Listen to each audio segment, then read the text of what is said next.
कैलाश पाकिस्तान के इंतहाई शिमाल मगरबी हिस्से में वाक़ एक ऐसा इंतहाई खूबसूरत इलाका है जो तीन बड़ी वादियों बम्बोरियत, रंबोर और बरीर पर मुश्तमिल है। कैलाश वादी की तारीख हज़ारों साल करीम है और आज भी कैलाश की तहजीब और सकाफ़त के लातादाद सफ़ात ऐसे हैं जो बाकी दुनिया से पोशीदा हैं।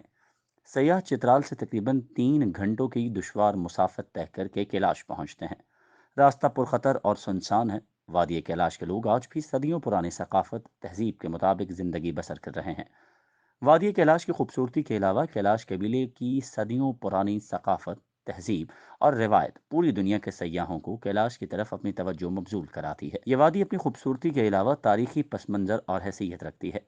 कैलाश के लोग मुख्तलिफ अदवार में मुख्तलिफ मज़ाहिब इख्तियार करते रहते हैं। कैलाश मज़हब में खुदा का तसव्वुर तो है, मगर किसी नबी या किताब का कोई तसव्वुर नहीं। उनके मज़हब में खुशी ही सब कुछ है। उनके मुताबिक जैसे किसी की पैदाइश खुशी का मौका है, इसी तरह इसका मरना भी खुशी का मौका है। चुनांचे जब कोई मरता है तो हज़ारों की तादाद में मर्द व जन जमा होते हैं।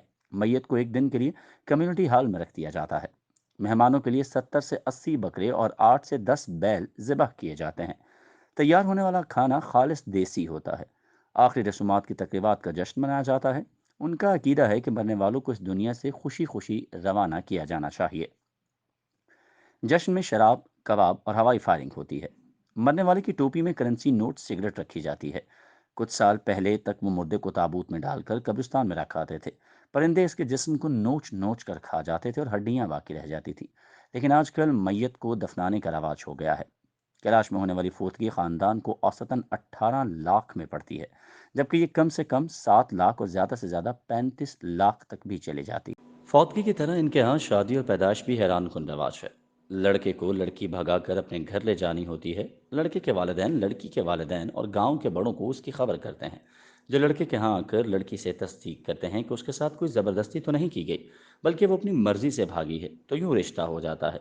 इसके बाद दावत का अहतमाम होता है, जिसमें लड़की वाले बतौर ख़ास शिरकत करते हैं। शादी के चौथे दिन लड़की का मामू आता है, जिसे लड़के वाले एक बैल और एक बंदूक बतौर तोहफा देते हैं। इस तरह दोनों ख़ानदानों के माबैन तहाइफ के तबादलों का ये सिलसिला काफ़ी दिन तक चलता है।